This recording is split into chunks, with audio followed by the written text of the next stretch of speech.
Hello, everyone, and welcome to our Shadowlands live stream. I'm John Haidt, executive producer for World of Warcraft. We have a lot to tell you about today, but first, I want to start by saying thank you to our amazing community. Like many of you, our regular routines have been turned upside down since we quarantined in March. We miss seeing our friends, the daily greetings, and face to face conversations that we took for granted have been replaced by webcam meetings, little windows into each other's homes. When we meet this way, we often talk about how COVID-19 and world events are affecting our team and our families.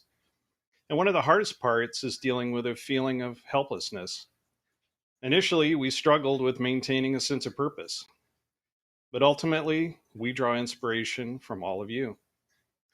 In a situation where it's easy to feel isolated, our purpose is to help bring people together. WoW is truly a unique and magical place where people can maintain the bonds of friendship across physical distance by joining forces to take on epic challenges or just hang out and talk. In WoW, the journey together is the real reward.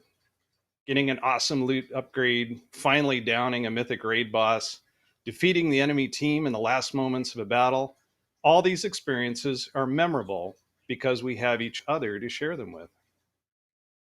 You've rekindled old friendships, made new ones, and gathered in Azeroth to honor fallen comrades. Seeing you all connect in this way has helped us carry on. WoW is also a place where you can just do your own thing, knowing that you share a common bond with millions of others who are exploring the world with you and who'll be there anytime you want to join up for an adventure or two. Like many of you, we're eager to embark on a new adventure together. You have our commitment. We will be releasing Shadowlands this fall, even if we end up shipping it from our homes. So again, on behalf of the entire WoW team, thank you. While this stream is about Shadowlands, before I get to that, I want to remind everyone what's happening in WoW Classic. Later this month, on July 28th, WoW Classic will recreate one of the most talked about events in the game's history, the Encourage War. Players on every realm across the world will gather resources in a race to be the first to acquire the Scepter of the Shifting Sands and open the gates of Encourage, signaling an epic war with the denizens of this ancient and deadly temple. I'm looking forward to welcoming all of our new Scarab Lords. Now, check this out. I just received our Shadowlands Collector's Edition. You can see on the spine of the box, looks like all the Collector's Editions you've seen before, except we have these full color Covenant emblems on the side. So it'll look great on the shelf with the other Collector's Editions. One of the really cool things about this box is the front cover. It's literally exploding with color. This recreates the moment when Sylvanas broke the sky above Icecrown Citadel, and you can see that cool reflective material. Inside, you have the Epic Edition, which includes the Ensorcelled Everworm mount, an Anima Wormling pet, a bunch of digital goodies, and 30 days of game time. You'll also find, and this is something we know you've all asked for, so we did one just for Shadowlands, but here's the art book. Beautiful 4-color art on every page. I'm sorry, full color art on every page, but it has all the concept art and a lot of great imagery that are unique to Shadowlands. And so you can also celebrate Shadowlands at your desk or home office. We have Shadowlands mouse pad. Matches the background behind me. And then my favorite component for this is we actually have a collector's pin collection. This contains a pin for each of the covenants: Kyrian, Venthyr, Necrolords, and Night Fae. It also includes a soundtrack for Shadowlands, so you can listen to the music of the afterlife wherever you go. You'll be experiencing more of Shadowlands very soon. In fact, I'm pleased to announce World of Warcraft Shadowlands will officially enter beta next week. Beta participants will be able to experience the max level challenges in the Maw, the most dangerous place in all the Shadowlands, and one of the most rewarding too. To tell you more about our upcoming beta, I'd like to introduce our game director, Ian Hazakostas. On behalf of the WoW team, thank you again for your support. Hi, everybody. Thank you, John. Thank you for sharing your morning or evening with us, as the case may be. Super hyped to be able to share that collector's edition with everybody. One of my favorite features that John didn't get a chance to mention is that those pins actually have a self-destruct mechanism built in. So pick one carefully. If you want, the other three might vanish instantly. Let's talk a little bit about what is coming up in the beta ahead and Shadowlands in general. So first, I want to look back at the 3 months since we launched our alpha. Just about 3 months ago to this day, the alpha began, and we welcomed thousands of folks from around the world in to begin to share this great project that we've been working on really for the last couple of years. We've at this point journeyed through the 4 main zones of the Shadowlands, seen a glimpse of the Maw, experienced Covenant active abilities, and of course, seen Torghast. Our valiant alpha testers have completed over 800,000 quests in that time. Over 2,000 unique characters have finished Exile's Reach, our new player experience on the Alliance side, and ventured off to join the Alliance and go to Kultiris. Over 62,000 Torghast runs have been undertaken on our alpha servers. And alas, just over 11,000 of those ended in the clutches of the Tower Group. So be more careful next time. And crucially, over 64,000 in-game bug reports using our in-game reporting tool have been entered by alpha testers. Our QA team internally is busy poring over those. So far, I think they've cataloged something like 1,600 unique bugs that are being tracked in our system as a result of those reports, which will be fixed, of course, by the time Shadowlands comes out. And we know that's just the tip of the iceberg. This is really, an invaluable tool, and every bit of your feedback matters. Speaking of feedback, it's not just the feedback within the tool, but also broader discussions on the forums and the community at large, on places like Reddit and Twitter, and the videos folks are making to share reactions, thoughts, and ways in which the experience that they're seeing could be improved. Something that our entire development team is eagerly attentive to. Now, our alpha experience and our alpha process really is a true alpha. For the past weeks, what you have been seeing is the active organic evolution of the game. Sometimes a build might have a change that literally is 5 days old. It's an experiment. It's a solution to some problem that was discovered, and we want to see what reactions are immediately. There's a very quick turnaround time there, and it's a collaborative process between us and the community. And so we've seen some changes to, for example, the pacing of Torghast and the removal of any sort of the torment system or time limits there. An area in Torghast we've heard a lot about, and the grim prospect of only being able to do is, frankly, just how much fun people is a week. I think we'd previously discussed that the Endless Corridor section of Torghast would be completely ungated, but I'm actually happy to announce that at this point, we are shifting to completely remove all keying from all the wings of Torghast. And so you can run it to your heart's content. If you want to go in, have fun with a buddy, try out a new build, just experience the dynamic gameplay of Torghast, we don't want to get in your way. We'll figure out a solution to the reward system there to make sure that you're not required or overly encouraged to endlessly grind it all week. But if you want to do it just because it's fun, we don't want to stop you. And of course, our class team is listening, and our combat team are listening to the feedback there, and there are regular updates coming out and many more to follow. Our level design team, which sculpts the hills and the mountains and the roads that shape our zones, are actually eagerly devouring every bit of footage of people playing the alpha they can get their hands on, often watching people who get turned around or confused or stuck trying to climb up a hill that looks like it should be climbable, and they're instantly going in, fixing those areas for the next build the next week. Every part of the game, our character artists who are looking at reactions to character customizations that are going out and hearing what people are most excited about, what they wish they could have, what options are missing, and doing what they can to add that. So I can't thank all of you enough, both the people who are in the alpha who have been testing there for us, but also those who are sharing their thoughts as part of the broader community conversation. The work that goes into Shadowlands is, as much yours as it is ours, truly. So now, turning the corner, looking ahead to what the next weeks will hold as we move into our beta. So what does beta mean?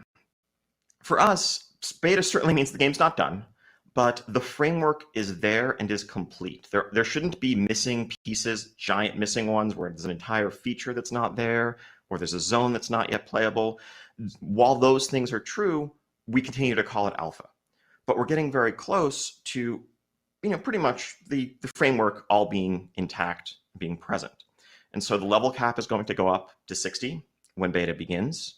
It's also going to mean a first look at our endgame systems, at truly joining a covenant, at visiting your covenant sanctum, playing through that content, playing through our outdoor world max level content, our max level dungeons, our raids, experiencing soulbinds, and more. And there's a lot of work still to be done to flesh out the details of these systems, but everything should be there, and that's why we are now calling it beta. Now, perhaps most importantly for many of you, this also means a big new invite wave going out.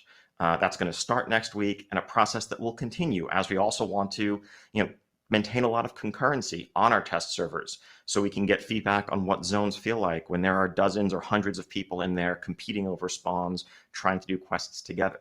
So make sure to go to our Battle.net account options, check your settings there, make sure that you're opted in to Warcraft beta if that interests you, and be patient. Don't get frustrated if you don't get an email from us right away. We will continue to do invites over the course of the summer. And as John said, of course, this kicks off next week. So I want to take the rest of our time together just to talk a bit about some of the things that you're going to be seeing as part of that endgame loop. Some of this is stuff that we haven't really had a chance to say much about since BlizzCon, and so I wanted to just share some more details and how the designs have evolved since we last discussed them. So first off, covenants. As we have said at great length, covenants are the centerpiece of Shadowlands, the Shadowlands expansion. This is where all roads lead. As you journey through the zones of the Shadowlands, you will play through all 4 zones. You will meet the 4 controlling powers of the Shadowlands. You get a chance to borrow their powers, get a sense of their personalities, their ethos, their aesthetic. And at the end of that road, when you hit level 60, what awaits you is this fateful choice as you return to Oribos, now fully understanding the stakes that are affecting the Shadowlands and really all of existence, and choose whether you want to cast your lot with the Kyrian of Bastion, the Venthyr of Revendreth, the Necrolords of Maldraxxus, or the Night Fae of Ardenweald. And as you make that choice, what that means is unlocking an entire sphere of gameplay and content for you.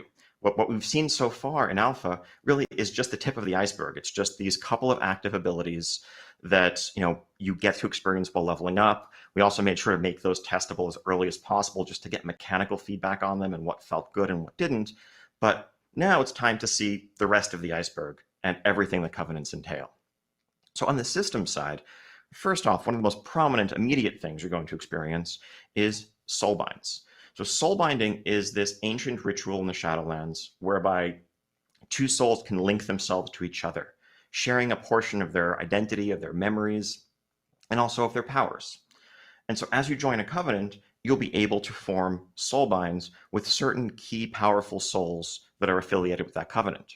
These will be characters with vibrant, memorable personalities, many of which you will have met while leveling up and while questing through those zones. So here, I'm going to use the Venthyr and Revendreth for a lot of these upcoming examples because that's the first covenant that we're going to have playable in an upcoming build. Nadia, the Mistblade, she was a renowned duelist in life, and that persona really shapes all of her abilities and the ways in which she's going to enhance your combat ability, grant you utility, and more. And so what each soulbind represents, as you can see in this slide, it's effectively a talent tree that you can, you will traverse down as you gain power in your covenant. You can pick which path you want to go down, customize your gameplay, customize those abilities to suit your gameplay. Now you may be noticing the empty slots in this tree. That's where you're going to put these items that are called conduits. Now, for those who played Legion, you may remember relics that you put into your artifact weapon. These are fairly similar. Conduits are going to be items that you can get from dungeon bosses, raids, PvP, a wide array of max level item sources. And unlike the soulbind traits, which are universal, where an arms warrior and a holy priest have the same traits if you have Naji as your soulbind, conduits are spec specific. They will do things like improve your ignore pain or your rejuvenation or whatever you choose to slot it. There are different conduit types. Some are going to focus on increasing your throughput, like your damage and healing. Others are more about survival. Others are about utility. Again, this is letting you mix and match to choose the gameplay and the loadout that really best suits whatever you're looking to do on a given evening in World of Warcraft. Now, unlike Covenants, which themselves are a very weighty choice and not something that's lightly switched, Soulbinds have a great deal of flexibility, both in terms of respeccing them at a nominal cost, nothing escalating like how Azerite was in Battle for Azeroth, or just switching from one soulbind to another, the same way you might respec or switch talents. Truly, the idea here is to have a range of options, and you pick what suits you for what you're looking to do right now. Now, as you join the Sanctum, as you join the Covenant, a key way in which you're going to progress within your Covenant is by gaining Renown. Renown will deepen your connection with your soulbinds. It will also unlock a wide range of features, rewards, followers, which we'll talk about in a little bit, cosmetics, and more. You'll earn Renown by, on a weekly basis, going out into the world, gathering anima, this precious lifeblood of the Shadowlands that every Covenant is starving for, or by going into the Maw and rescuing tormented souls that really rightfully belonged in your Covenant, in your realm, but that were instead cast into the Maw because of how the Machine of Death is broken. This isn't an open-ended grind. This isn't like artifact power. This is a more metered progression as you're working on behalf of your Covenant. And we're making sure that really from the start, the moment Shadowlands launches, we have robust catch-up systems built in, whether you are an alt, someone who's switched Covenants, or someone who's just late coming to the game. We don't want you to feel like you're behind or like you have some catch-up calendar. But Renown is a primary way in which you will progress through the systems of the Covenant, including soulbinds, but also some stuff I'm about to talk about next. So each Covenant has a Sanctum. Now these are, there's loose inspiration is drawn here from things like the garrisons back in Warlords or the class halls in Legion. Each Sanctum is the base of operations for that Covenant, and this is a place where you're actually likely to begin and end most of your gameplay sessions once you're at max level. Each Sanctum has a number of features to it that you can upgrade, but really restore to functionality. Because I think what we're going to learn as we venture through the Shadowlands is that this was a vibrant place that had its own ecosystem and politics and people with various pastimes, but all this has been thrown into disarray as a drought plagues the land, everything is withering, starved of anima, and chaos really is consuming the Shadowlands. And you, as a champion of your Covenant, will be working to restore that order, to restore things to how they once were. And that will be largely accomplished by getting anima, rescuing souls from the Maw, and restoring, activating these structures. One of them that every Covenant has is a transportation network. So within your own zone, if you're a member of the Night Fae within Ardenweald, there's a complex route network that lets you quickly access different parts of the zone.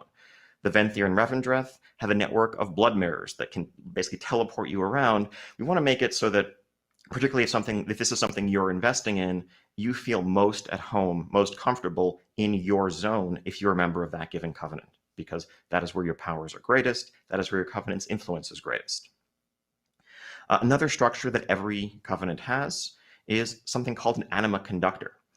So as I've mentioned, part of the plight of the Shadowlands is this lack of anima.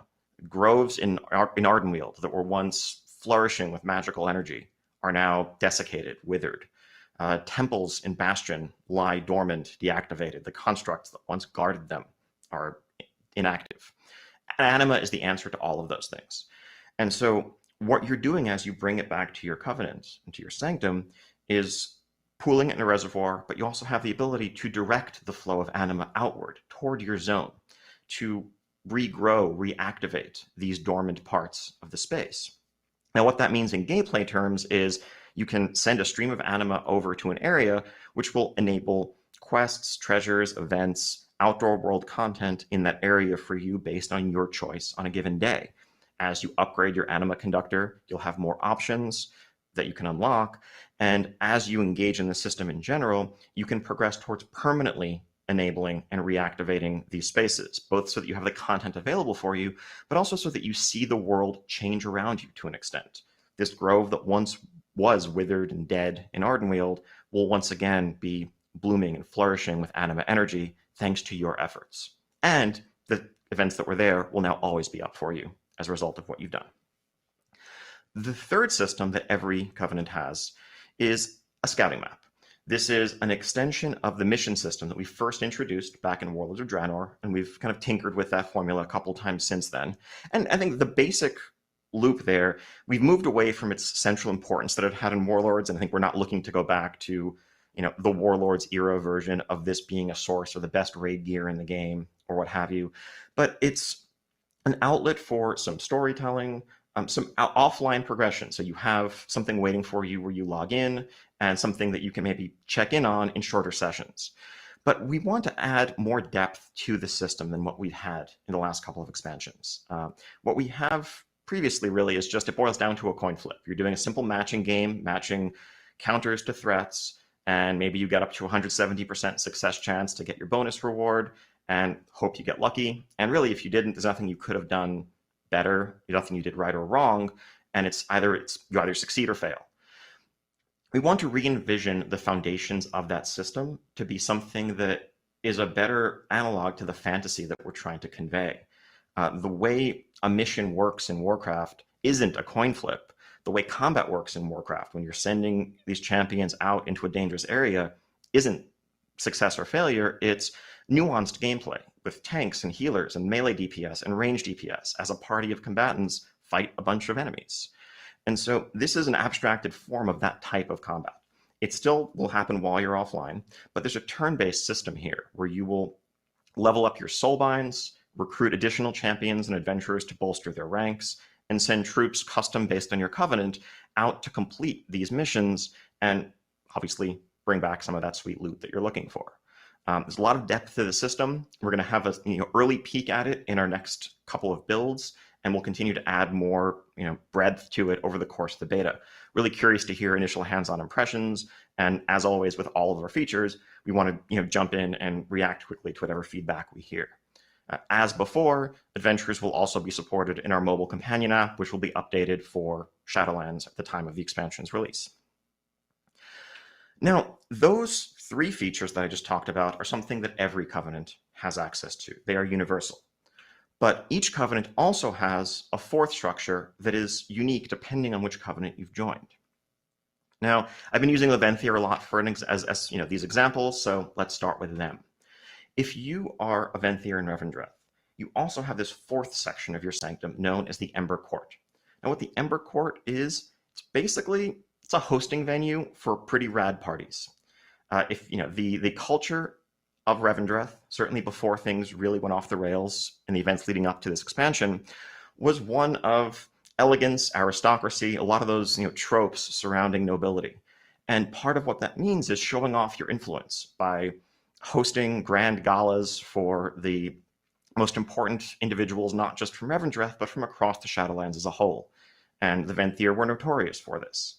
Now, your ally, as you join the Venthyr, Prince Renethal, is looking to reestablish himself, to reestablish a new order, and showing off his growing influence and stature in that area. And you're going to help him out as a loyal member of his Covenant.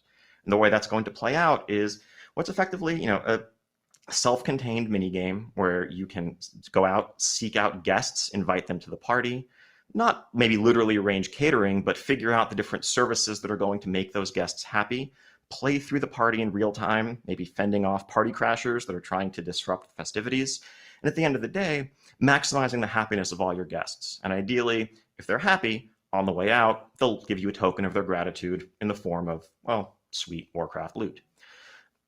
And to be clear, this is not gloom and doom, life or death, saving the Shadowlands stuff. This is just a fun side activity that has a remarkable amount of depth to it, but is there to allow us to flesh out the culture and the personality and the identities of these covenants, of these areas. You're not going to defeat the jailer by throwing the most badass party in the Shadowlands, but that is part of what being a Venthyr is.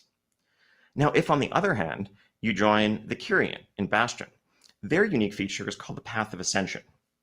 Now, the Path of Ascension is driven by this unique soul mirror, whereby you can actually inhabit the consciousness of one of your soulbinds. So you can play, let's say, as the aspirant Pelagos with a unique set of abilities and go through a series of trials, gladiatorial combat against the most powerful souls of the Shadowlands that you will also go out in your adventures across the world and recruit and capture and bring back to fight within the Path of Ascension. This is a self-contained, combat-heavy system that has a little bit of a boss rush feel to it. For those of you who are very old school, if you remember the Chartoul event way back in Burning Crusade in Blades Edge Mountains, this is loosely inspired by that. It's the same kind of vibe, and this is available to members of the Kyrian. Now, if you joined the Necrolords of Maldraxxus, Necrolords are, and Maldraxxus is the source of the military might of the Shadowlands. This is a lot of the power that we saw manifested by the Scourge in the great floating necropolises like Naxxramas, and abominations like Patchwork and ghouls and geists. And the art of creating those creatures, the art of necromancy, is most closely affiliated with Maldraxxus.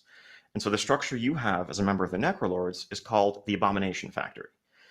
And this is a system whereby you can build fleshwork creatures, essentially, whether it's an abomination or a ghoul or a geist, to be the perfect housing for a soul that's in need of a physical form. Now, these souls have quirks and unique personalities and interests and abilities. So as you meet them, figure out what the right form for them is, and create a body for them to house, you can then adventure with them, unlocking various perks ranging from utility, extra gathering bonuses, to some combat perks in the outdoor world. And again, as always, this is available to Necrolords only. And finally, if you're a member of the Night Fae of Ardenweald, Ardenweald contains in its innermost reaches a sacred grove known as the Queen's Conservatory.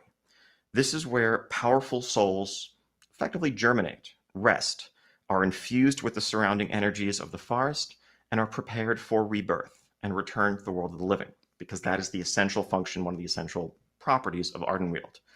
Now, the form that takes for you as a player, this is effectively a soul garden, and it is inspired and has some parallels to the farm back in Mists of Pandaria, where you are tending your own plots, you are expanding them, upgrading them, being able to effectively fertilize them with different catalysts that are going to shape the consciousness of these souls as you nurture them back to life. So it's a bit more magical, but at the end of the day, its own branch of self-contained gameplay. And really, one of the core ideas behind this variety of features is to reinforce the breadth of what Covenant choice is all about, and to make your experience slightly different from that of your peers as you journey through the Shadowlands, or when you're jumping on an alt and checking out a different Covenant, giving you a whole set of new fresh systems to explore and experience there. So we'll have a lot more to talk about with Sanctums. We'll have deep dive blogs on individual pieces of these over the course of the summer as beta progresses, but that's an overview of some of the new stuff that you're going to be seeing in Covenants as beta begins. Now, some other new content. We are going to have, coming up, our last dungeon that we have not yet revealed, a max level dungeon called the Theater of Pain.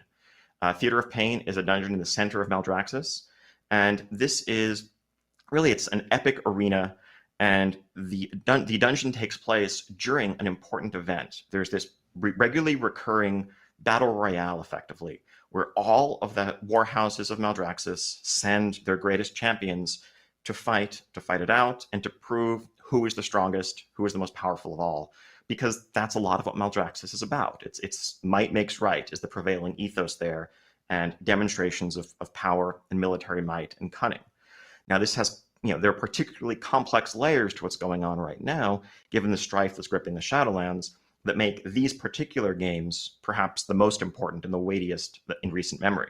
And you find yourself as an adventurer, as a party of adventurers, plunged into this conflict.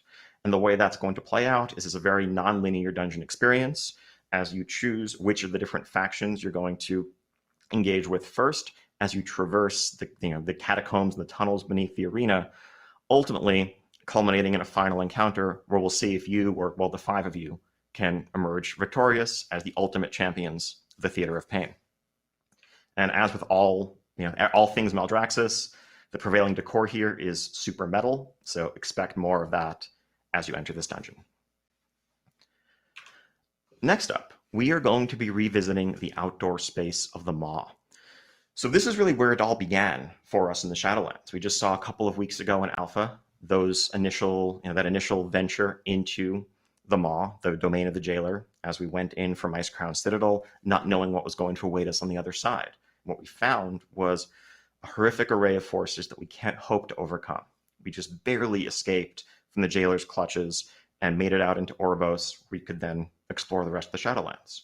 Well, now, as we hit level 60, as we are max level, with the power of a Covenant behind us, it's going to be time for us to return to this place where it all began, to go into the Maw with the goal of investigating, exploring, trying to understand more of what the Jailer is up to and how we might thwart those plans. So fortunately, early on in our visits into the Maw, we're going to encounter probably the one singular being in all of the Maw who doesn't actively want to kill us, at least as far as we can tell, this mysterious broker known as Venari.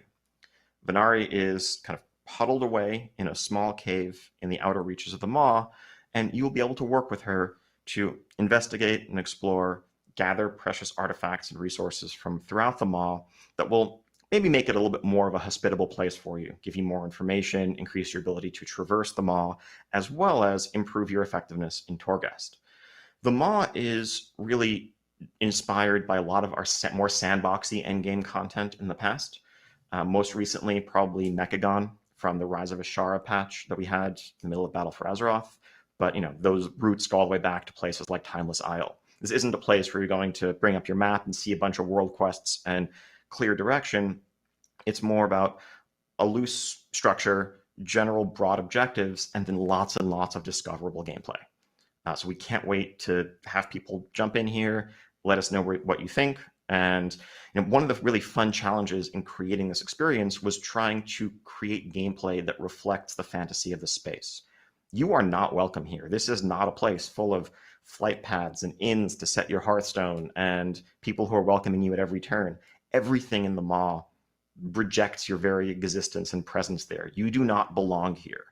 And everything you do is under the watchful eye of the Jailer, where if you raise a bit too much of a ruckus, you are engaging in you're making a bit too much noise, fighting too many big champions, calling the attention of the Jailer upon you, you're going to need to beat a hasty retreat if you want to get out there and if you want to escape with your life and your hard-won earnings intact. So I'd like to share with you a quick video that's just a look at what the Maw is like in motion.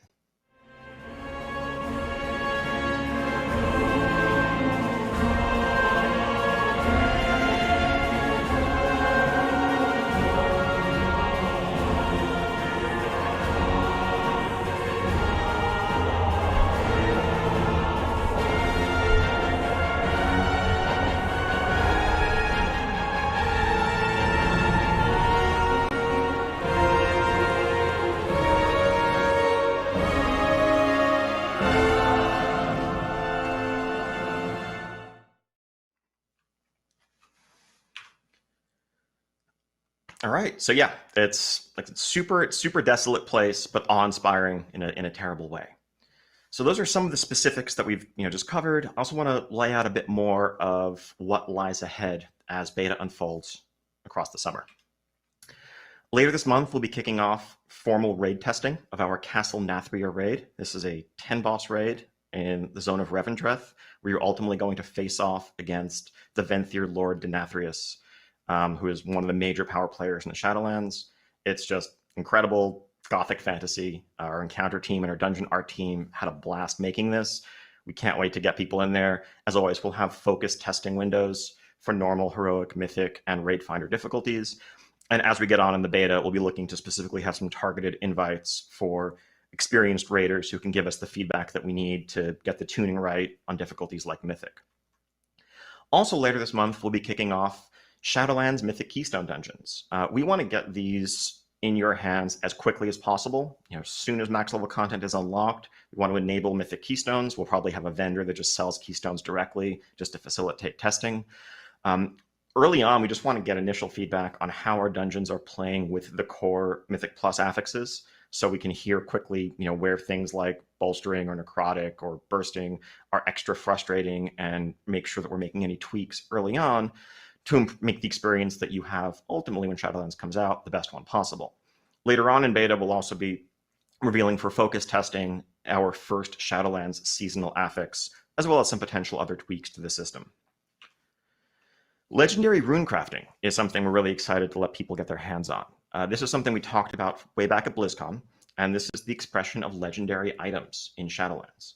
So for those of you who remember Legion, and really throughout the history of World of Warcraft, some of the coolest loot we've ever made has had that orange color, orange border. When you see a legendary item, it's usually something that's going to transform your gameplay and unlock an all new level of power within you. And one of the big points of feedback that we got that was frustrating in Legion was centered around how these items were obtained and the lack of control over obtaining them. There might be an item that was tremendously powerful, you'd seen videos featuring it, you were really excited to get it, but there was nothing you could do to earn it, you felt, unless you got lucky. Shadowlands is really aiming from the outset to address those concerns and to give you a ton of agency and control over how you seek out and earn your legendaries. So early on, as you venture into Torghast, Tower of the Damned, you're going to encounter this mysterious runesmith who's chained up, shackled in a Hannibal Lecter-style cell in the bowels of Torghast. And what you'll learn pretty early on is that this runesmith wields some of the same power, that power of domination that was once used to craft incredible artifacts like Frostmourne or the now shattered helm of the Lich King.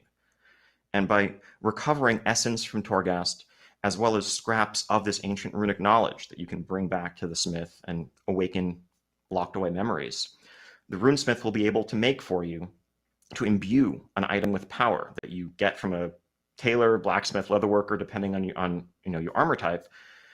The runesmith can make a legendary of your choice for you. That way you can look at those amazing bracers or gloves or boots or whatever you're seeking and work towards it, earn it, and then begin your next project. A lot of these legendary powers are throwbacks to some fan favorites from across really the past dozen years, everything from Legion legendaries to old set bonuses to powers that are brand new Torghast powers that you'll be able to use temporarily within Torghast, but sometimes permanently imbue a legendary item with. Because part of the idea is really this ancient runic art is the source of many of those powers, items from the Shadowlands that have found their way out into the world over the years. And finally, they can be yours. Covenant campaigns. So I didn't touch on this when we were talking about covenants earlier, but each covenant, once you join them, has a max level narrative quest arc associated with it. This is similar to the war campaign that we had in Battle for Azeroth, where there was an alliance campaign and a horde campaign. This time around, there are 4 distinct campaigns of roughly that size and scope, depending on your covenant. And through playing through this, you will earn cosmetic rewards for your covenant, unlock an additional soulbind, and really experience the full extent of your covenant's perspective on the world and the events of the Shadowlands. Also, before too long in beta, we want to kick off some focused PvP testing. We want to set up an environment where we can unlock all of these systems. We're not trying to test the progression and the rate at which you earn them here, but we want to just let you have access to soulbinds, conduits, legendaries, all the rest, and get early and rapid iteration on arena, battlegrounds, just general PvP combat testing at max level, so that we can make sure that we're both reining in any outliers, but also just dialing in the overall pacing of combat. No one likes those matches that go into super high dampening. The other end of the spectrum, no one wants matches that are over in 20 seconds in some crazy burst or proc window. So the earlier we can get that in front of you, the earlier, sooner we can start really dialing it into what it needs to be. As part of that also, it's kind of the opposite end of the spectrum, we do want to test the pacing of progression and rewards and the rate at which things are earned. And to make that as organic as possible, we'll be probably wiping the existing characters that people have had in the alpha environment probably by the end of this month, and enabling character copies, which will set up end-to-end testing as you can come in with your characters from Battle for Azeroth, level up through Shadowlands, replace your gear organically, earn the rewards you're going to earn, and start giving us feedback on how all of that feels. So I think one of the things we've learned over the years in making these expansions is there's a whole lot that goes into them. There's a ton of moving parts, there's a ton of systems, and we can make our best guesses as to how players are going to interact with them. But there's no real substitute for having the whole thing stood up end to end and having people go through it. And rather than having those regrets that we sometimes have a month or two into an expansion where we realize that we missed the mark on some aspect of that progression, we want to really do as much of it as possible during beta so that when the game comes out for real, it's everything that it needs to be. And that's really the theme of the month ahead. We have some work to do to finish fleshing out the structures that we just described, but most of the rest is going to be polish, responding to feedback, iteration, and finally, tuning. I'm going to talk a little bit about tuning because I know it's a hot topic. Balance is always, the most controversial, one of the most central topics in community discussion, and has been forever in WoW. Tuning is the last thing that we do.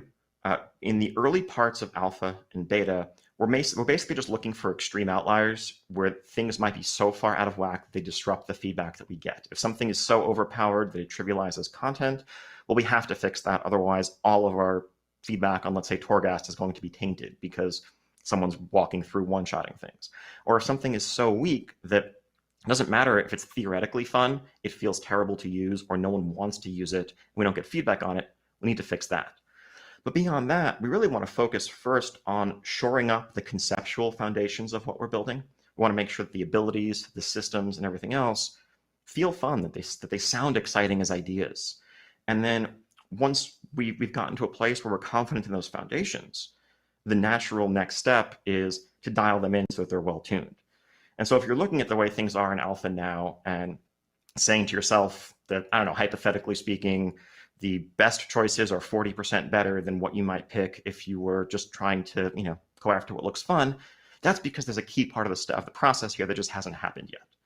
Now, I don't want to say, just wait until after beta, it's only beta. We sometimes get that wrong too, but there's a deliberate process that we approach for a reason. Because we want to make sure that we're using the majority of our bandwidth to fix bad ideas rather than potentially trying to polish something that ultimately is fundamentally flawed. So for example, we've heard a lot of feedback recently on the Ardenweald's Paladin ability, the Covenant ability, Blessing of Seasons. And we tried a couple different versions of that. Ultimately, we're at this point going to go back to the drawing board and fundamentally redesign the way that ability works because it has some fundamental flaws that make it very challenging to balance, but also not even necessarily as fun as we'd hoped it would be. And so having put a lot of effort into tuning that would have potentially masked an underlying problem, or at best just been a distraction from the more important work that we could have been doing in the meantime. And so as the sort of original creative work of Shadowlands comes to a close, as we move out of that phase, the phase that lies ahead of us is going to have lots and lots of tuning and polish that will continue all the way up to the launch of the expansion later this year. So I just want to say thank you. Thank you for joining us today. And I also want to thank you all for your patience. We'd originally planned on doing this stream a month ago, and back then we would have had somewhat different material. But we postponed it then to avoid distracting from a more important conversation. But of course, that conversation is still happening. Injustice doesn't cease just because we look away. Black Lives Mattered a month ago, Black Lives Matter today. And if that phrase is difficult to hear, know that I and others who speak those words aren't saying that your life has any less worth. We're only calling attention to the ways in which our societies seem to need a reminder that Black Lives Matter. Now, as John said earlier, these are extraordinarily difficult times. We all have our own struggles, and we can often help by simply listening with open hearts. So be kind to one another, stay safe, and we'll see you in Azeroth and in the Shadowlands beyond. Thank you.